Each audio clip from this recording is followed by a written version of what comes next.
Kayo po ba mga bossing ko ay lubog sa mga pagkakautang? Nako mga bossing, napakahirap ng ganyan sitwasyon. Pinagdaanan ko na rin yan at hindi ako makatulog kasi hindi ko alam kung paano ko ito babayaran, kung saan ako kukuha ng pambayad. Ngayon pa mga bossing, kung isa ka sa mga nakakaranas ng ganyan at gusto nyo ng pagbabago mga bossing ko, ay naku, huwag ka na magpatumpik-tumpik pa. Subukan nyo po ito, proven po ito mga bossing. Ano ang dapat nating gawin?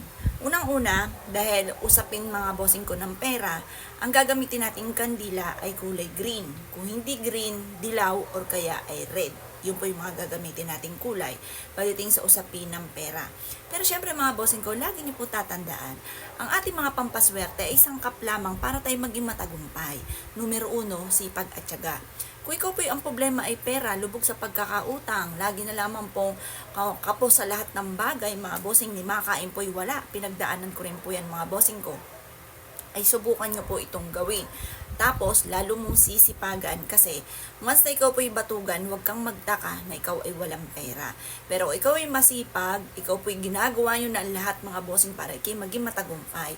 Pero parang sa wala't wala mga bossing ko, ay mainam na subukan nyo po itong gawin mga bossing. Ngayon pa mga bossing, bukod po dyan, lagi kang magdadasal, hingi ka ng gabay. Pagkatapos, subukan nyo po ito. Kailangan lamang natin mga bossing ko ng kandila ha.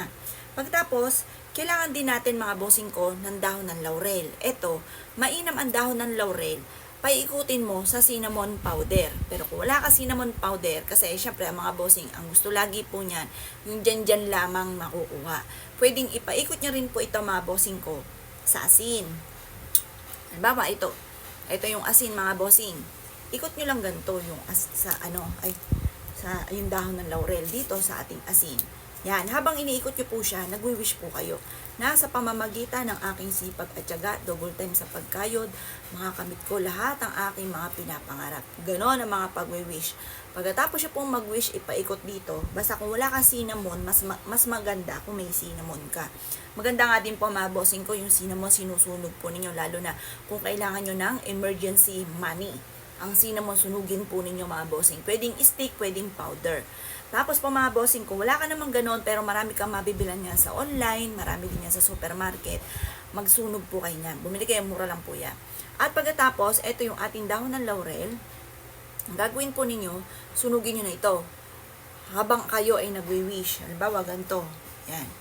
Magwi-wish po tayo sa pamamagitan ng sipag at tiyaga, double time sa pagkayod, makakamit ko ang lahat ng aking mga pinapangarap, magkakaroon ako ng maraming pera, makakabayad na ako sa aking mga pagkakautang. Basta positive lang mga bossing, sabihin nyo makakabayad na ako sa lahat ng aking mga pagkakautang. Ubusin nyo po ito mga bossing, napakabango. Ako gustong-gusto kong halimuyak ng dahon ng laurel. Ayan, may electric pan kasi sa tapat ko na ano po yung sindi po niya. Ngayon po, basta ubusin nyo to. Tapos, huwag nyo tatambuan.